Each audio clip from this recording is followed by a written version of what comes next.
Hey guys, Miss Parrish again. I'm going to talk to you today about day 6 of our TCAP review, which is geometry standards. Now, we just finished geometry. This was our last unit that we had before we began our TCAP review. It was the last unit we studied in class. So this should be fairly fresh on your brain and familiar to you as we go through this. I'm going to try to not drag this out very long, so I will go through some of this kind of quickly. So feel free to pause the video when you need to, rewind it if you need to. You do have guided notes that you need to complete as we go through this, and you will need to write the examples down on a sheet of paper and turn those in. Since we are not doing these in class, you will be expected to do that today. We're just short on time, so we decided since this was the more recent material, we would do it on a Wednesday. Um, and hopefully we'll have a little time to go over this in class as well. So have your guided notes ready and a sheet of notebook paper and a calculator. You do need a calculator today since we're doing geometry. So have all that ready. Pause this if you need to, and let's get started. Okay, the first section of your guided notes talks about area. All right. And area is the number of square units covering a 2D shape. Remember, a 2D is like a flat shape, where 3D is very, like put together. All right. It's got space inside. But a 2D is a flat shape. Now, remember, when we find area, our answers are written as units squared. Okay, you probably can't type this into your notes, but remember it's units, whether it's feet, centimeters, inches, whatever, with the little 2. That's what that means. But you can type the word squared into your guided notes. Any type of area is written with the number and then the unit squared. Remember, when we work area formulas, we show work using at least 3 lines. Okay, we always write the formula, we plug in our numbers, and then we solve. So some formulas require more than 3 lines, some require just 3, so that's why we say at least 3 lines. And all of the problems you're working today, you do need to show your work using these 3 lines. You can use the calculator, but you have to show your work. All right, and on this section of your notes, we're just going to type in the names of the shapes that match the formula. Okay, so our first formula is area equals length times width. Now we have 2 shapes, if you recall, so you should be able to remember these. We had to memorize them. You had your orange formula sheet, but just in case and just as a good review, we're going to go over these. So area equals length times width goes with the square and the rectangle. Okay, for those of you that are not used to watching this, I'm using my computer at home and it's a little hard to write on. So bear with my handwriting there. The next formula is A equals BH. Try to think in your mind what that goes with. It goes with the parallelogram.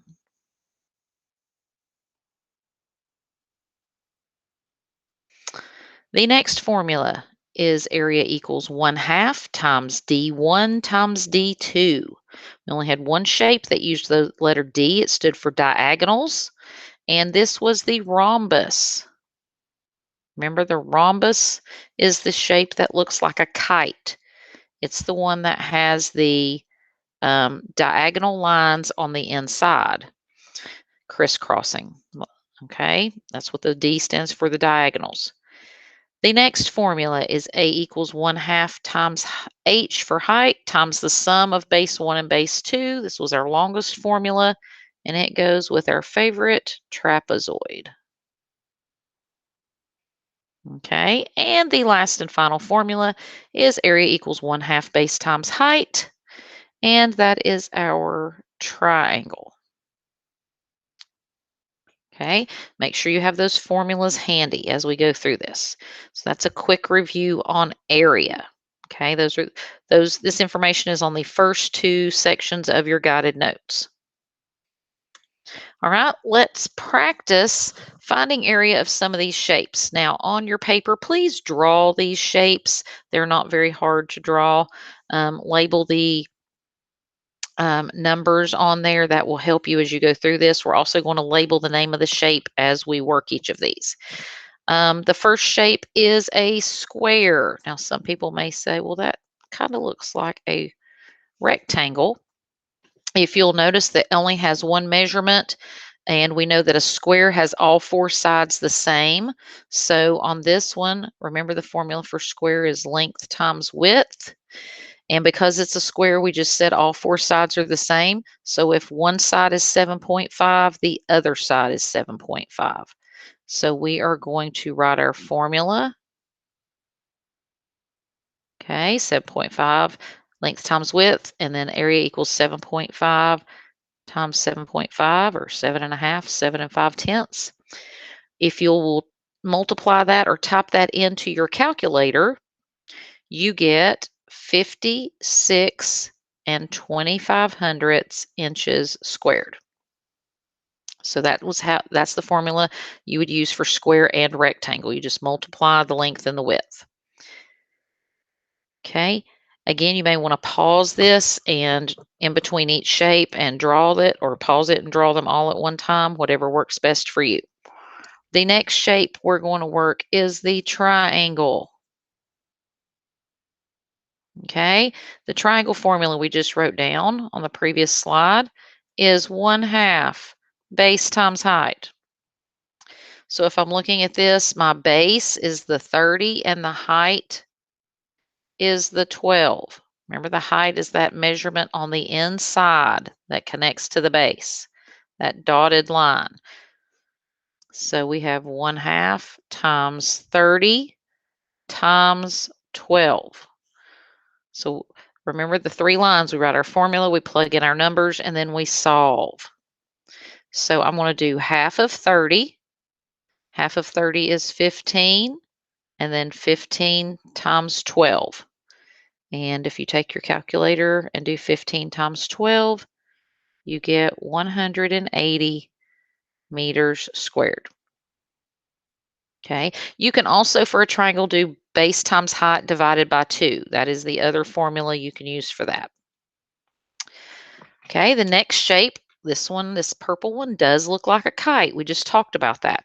The one that looks like a kite that has these diagonal lines crisscrossing on the inside. This is the rhombus. Okay.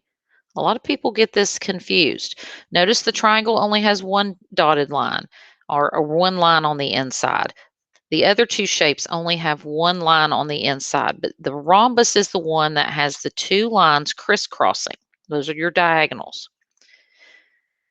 Now, once again, we have the formula for rhombus is 1/2 times diagonal 1 times diagonal 2. You can also use diagonal 1 times diagonal 2 divided by 2. So it doesn't matter which which measurement you label as diagonal 1 and a diagonal 2, because you're just multiplying them. So don't stress about that. So I'm going to say 1/2 times 18 times 11. I'm going to take half of 18, which is 9. And then I have 9 times 11, which is 99. I probably didn't even need a calculator for that.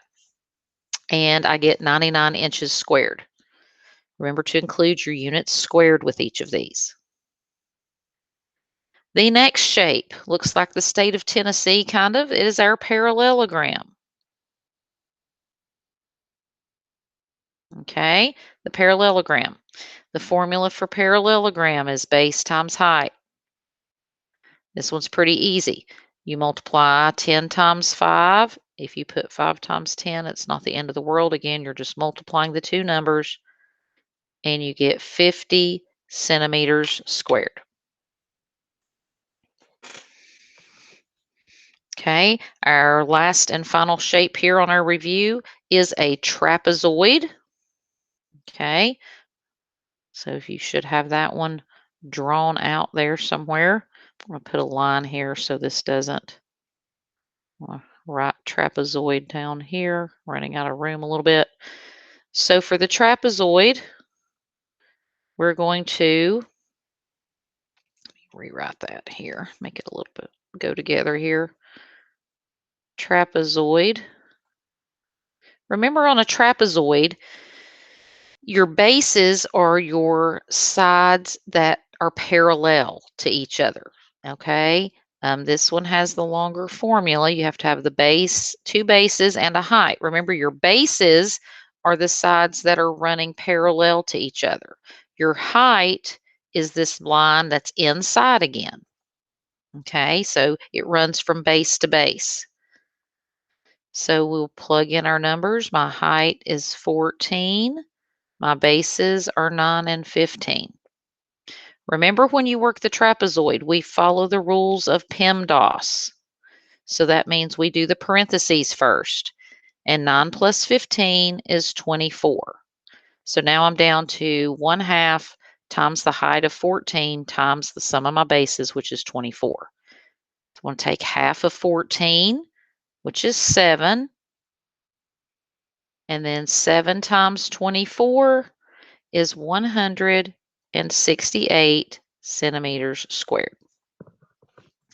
So this is a slide that you might want to pause if you need to catch up on this or look back over these formulas. Look over how we worked these. Okay, so pause it if you need to. Okay, the next section on our guided notes is complex shapes. Okay, a complex shape is a shape that's made up of two or more shapes together. Okay, it kind of makes a newer looking shape. So our steps for solving complex shapes is simply to divide the polygon or the shape into two or more separate shapes. We typically, as you remember in 6th grade, we've only typically have two shapes. But you would divide the polygon into separate shapes. Then we want to find the area of each shape. And then once we find the area of each shape, we are going to add the areas together to get our final answer. Okay, so fill that in on your notes, and then you may want to draw this. It would probably be easier if you would draw this shape as best you can. Those of you that have me for class know I am not an artist. So draw this shape right here. Label the measurements. Now notice this 7 meters right here. It's against the dotted line. That means it is representing the entire height from end to end. Okay, so that might help you if you'll label it like that. So the first thing we want to do is divide this shape into two shapes. So I look and you always want to divide where there's like a corner. Okay, so I'm going to divide this here. And if I'm looking at this carefully, I can see the top shape is a rectangle. And if I look at the bottom shape, you may need to turn your paper if it is easier to look at it a different way, but I can see that it has one set of parallel bases. So this is a trapezoid. Okay, so we have to find the area of each of these shapes. So remember, let's start with rectangle because it's the easier one. Okay, so I need to find the dimensions of my rectangle. Now we've talked in class, or I've talked in class about if you drew this on paper, this will be easier to do. But if you'll take your hand and cover the shape we're not working with, which in this case is the trapezoid, and just look at the measurements of our rectangle, okay, here is my rectangle. Okay, I don't want that 7. That 7 is for the dotted line. So if you'll just look at your rectangle here, my measurements are 6 and 3. So 6 by 3, and I should be able to do that without a calculator. That is 18. Okay, so 18 meters squared is my rectangle. But now I have to do my trapezoid. So there's our long formula again. A equals 1/2 times the height times the sum of the bases. All right, so now I'm going to erase off my rectangle here and trace my trapezoid. Well, the first thing I'm going to do, sometimes the height is a little hard to find, so I'm going to look at my bases. Well, if I look down here, one base is 2, and my other base is right here. Now, again, it's not the 7 because the 7's that dotted line. But if I notice this line here, it's the same measurement as that line right there. So that means it is 6. So my bases are 6. And now my height, I have to be very careful here. The height is not 7. The 7 runs the entire length. I just need this much of the height.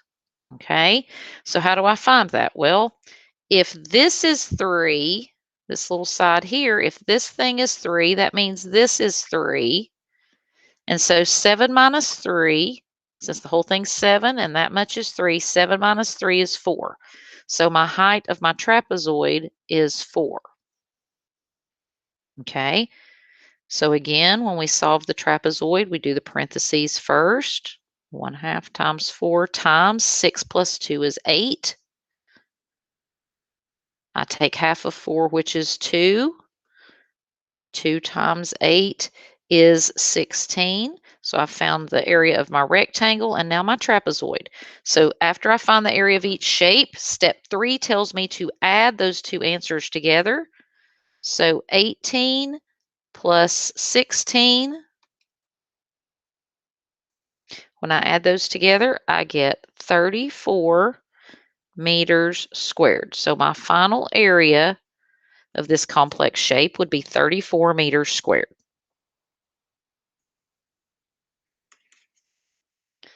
Okay, the next section on our notes refers to surface area. Now remember, surface area is the total area of all of the faces of a shape.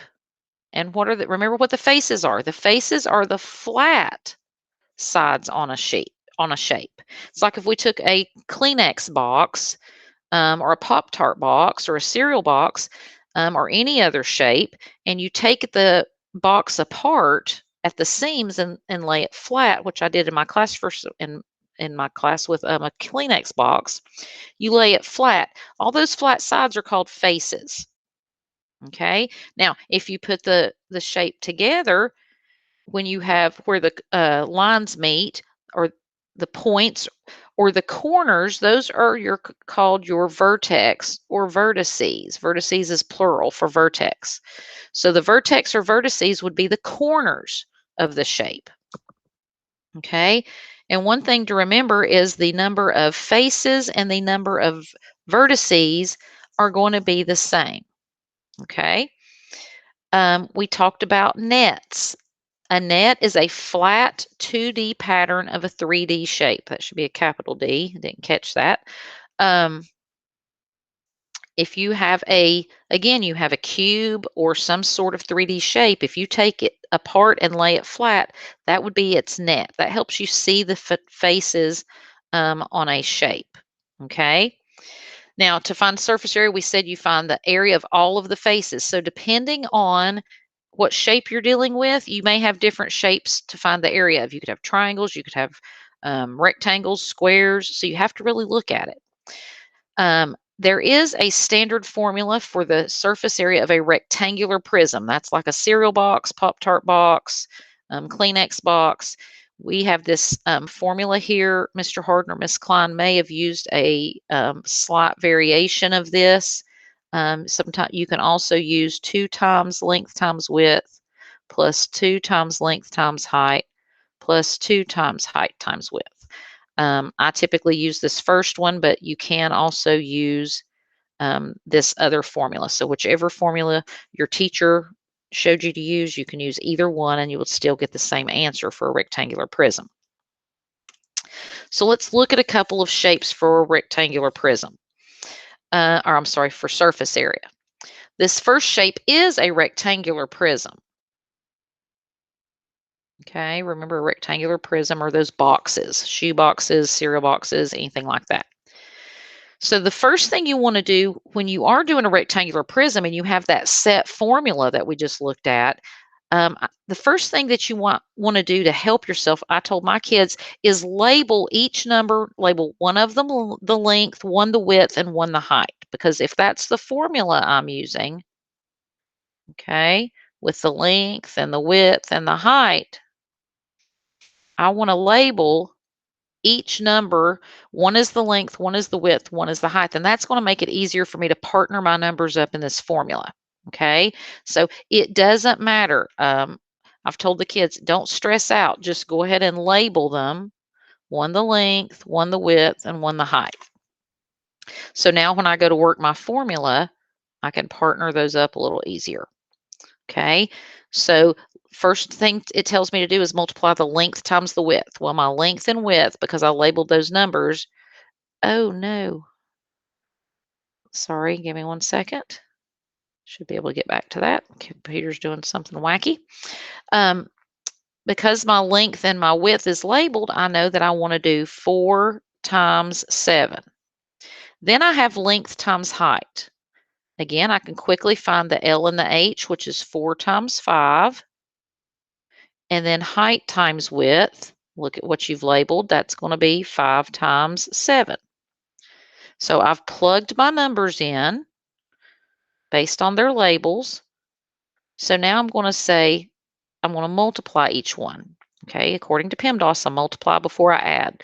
So 4 times 7 is 28. 4 times 5 is 20. And 5 times 7 is 35.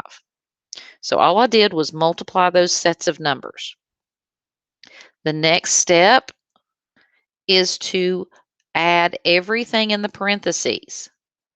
So if I add these 3 numbers, if you've got your calculator, you can add these 3 numbers, 28, 20, and 35. You would get 83. 83. Oops, I'm down here at the bottom of my computer here. So the last thing you want to do is multiply the 2 times the 83, and when you do that, you get 166, and we're dealing with inches. This is still a form of area, so your answer would be cubed. So 166 inches cubed. Okay, those are pretty easy because you do have that set formula and you're just partnering the numbers up. Now, the next shape is a little trickier. This is a triangular prism. Okay, now remember we have pyramids and prisms. The pyramid was where you could have, it's known by its base. You could have a square base or a triangle base, and those are the ones that go up into a point. Okay, but this long one is a triangular prism. Okay, you have a pyramid, I believe, on your homework. So remember to find the base and the sides on those. So this one's a little trickier. That's why we're doing this together. Now this one will have 2 triangular bases, one on each end. Okay, you can't really see it. Sometimes it helps when you draw these to draw like what would be interior lines, and that can kind of help you see what the inside might look like. So we do have 2 triangular bases. So I'm going to put a 2 with that so I know to multiply my answer times 2 for my triangle. My formula for triangle is base times height. My base, I can see right here, is 8. My height, remember, is this dotted line with the, if they have that little box, think of that as an H for height. Okay, so now I'm going to do half of 8 is 4. And 4 times 3 is 12. Now that's the area of one triangle. Remember, I have 2, one on each end. So I do have to take the 2 or the 12 times 2. And when I do that, I get 24. So the area of both bases is going to be 24. Okay. Now, because my bases are triangles, that tells me I have 3 rectangular sides. Okay. 3 rectangular sides. So I'm going to look at my triangle, and that's going to help me with my measurements. Notice that both of these sides of the triangle right here are 5 feet. So that tells me that 2 of my rectangles are going to have the same measurements. Okay, so if you look, let me move the marker off that. Let's look at this rectangle right here. Okay, if I look at this rectangle, the other side's going to be the same because it's also got a 5 here. So the measurements of this rectangle, or these two, start with your formula, length times width, are going to be 14 by 5. So if I do 14 times 5, I get 70.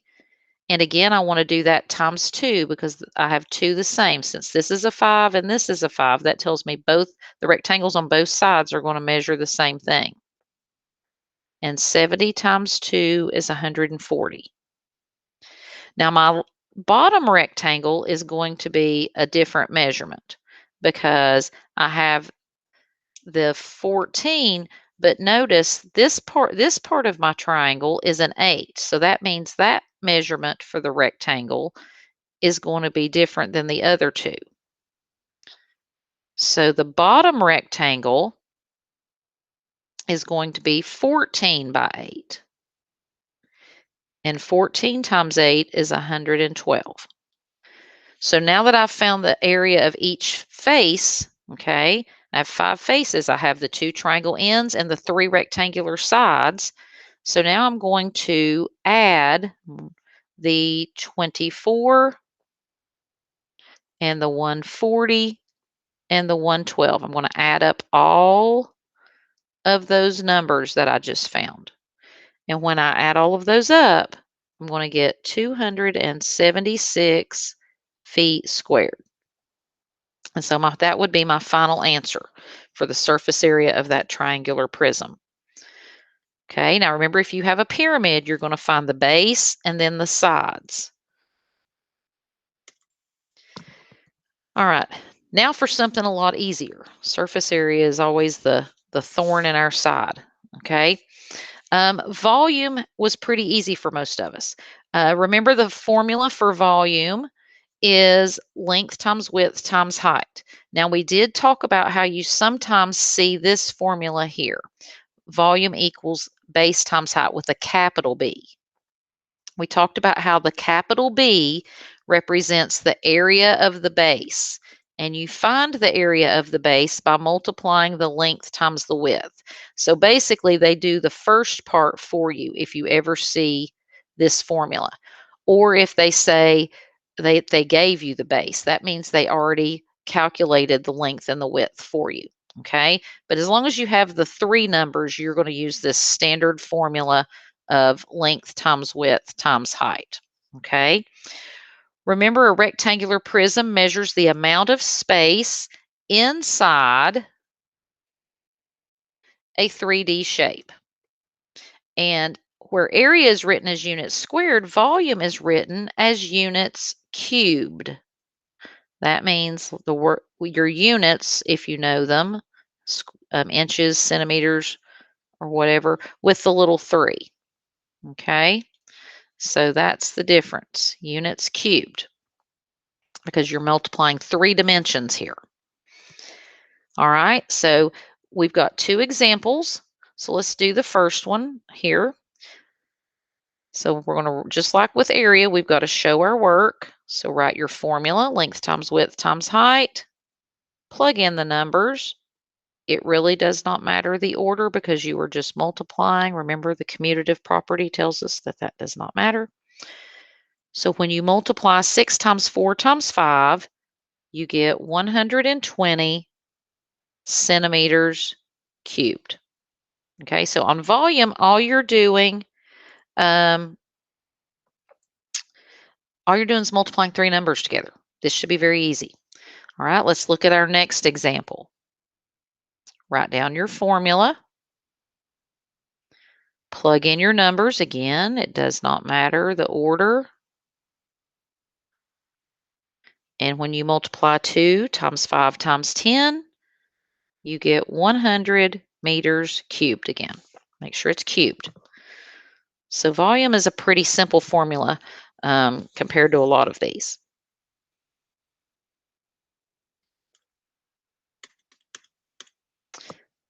All right, the last section on your guided notes is solving area and volume equations.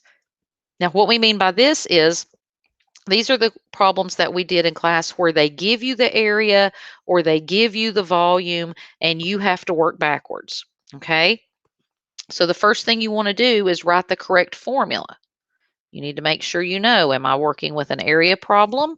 Okay, what shape am I working with? Make sure I get the correct formula. Am I doing a volume problem? Make sure I'm writing the volume formula. So write the correct formula. You got to figure out what shape you're dealing with. Okay. Then you want to fill in the numbers you know. Okay, they're going to give you enough numbers to solve the problem. So this is where you want to read the problem or look at the shape or whatever information they're giving you and pull out the numbers or the information you need to solve this. Okay, once you fill in the numbers you know, then we work backwards to solve the problem. Okay, so let's look at this example. You may want to draw this. This is a triangle, so this should be very easy. So it says a ship's triangular signal flag. So it tells me I'm dealing with a triangle, plus I can see that. Sometimes they don't give you the picture though. The ship's triangular flag has a base of 8 inches and an area of 64 square inches. What is the height? Okay, when we worked these in my class, we would underline the information they were giving us, and then I circled what I was trying to find. Okay, so we know we're working with a triangle. So the first thing I would want to do here is write my formula for a triangle. Okay, write my formula for a triangle. Now I'm going to rewrite it, plugging in what I know. Okay, do I know the area? Yes, I do. It says right here the area is 64 square inches. So I'm going to replace the letter A with the 64 because the 64 is the area. I can't put the 64 anywhere else. Okay, 1/2. Do I know the base? The next letter is B. Do I know the base? Yes, I do. It told me right here that the base is 8 inches. H is for height. I don't know that. That's what it told me I was finding. Okay, so I've plugged in the numbers from my problem. All I've done so far is read the problem and plug in my numbers. So now I'm going to do step 3 and work backwards. I can't do anything to the 64 yet. Remember, we want to do everything on the right side of this equation to get that variable by itself, the letter H. So whatever numbers I have on this side, I need to handle together. So I'm going to do 1/2 of 8. Half of 8 is 4. And so then I can bring the h down. So now I have 64 is equal to 4 times h. And remember, when we get to this point, trying to draw an arrow here, not doing a good job. This is a multiplication equation. And how did we solve a multiplication equation? We solved it by doing the inverse or the opposite, which is division. So remember, when we got to a multiplication equation, we solved by division. So we're going to put that division line, and we're going to divide both sides by whatever number is with the variable. So 4 is with the h, so I would divide both sides by 4. That cancels out. And my height, if I divide 64 by 4, again, you can use your calculator, I get 16 inches. Now remember, this is not inches squared. I'm not finding area. I'm only finding the height. So my answer is 16. Now I can check myself by plugging the 16 back into the original formula and testing it. And if I do, I would see that that is correct. Okay, I know this was a quick run through, didn't want to take forever on the video. Please, again, if you need to rewind, if you need to go back through and catch up on anything, please do that. I hope this was helpful. You do have some review problems in the Google form that you will need to complete today. You will need to show your work and make sure you turn that in, attach it when you submit the Google form, attach that in with your notes and the copy of your work. As always, I hope you have a great day. If you have any questions, please contact your teacher. I know Mr. Harden and Miss Klein and myself, if you're watching this, hopefully you attended my Google Meet. I'm not sure the times of Mr. Harden and Miss Klein's, but check your Google Classroom and let us know if you need any additional help, and we will see you later.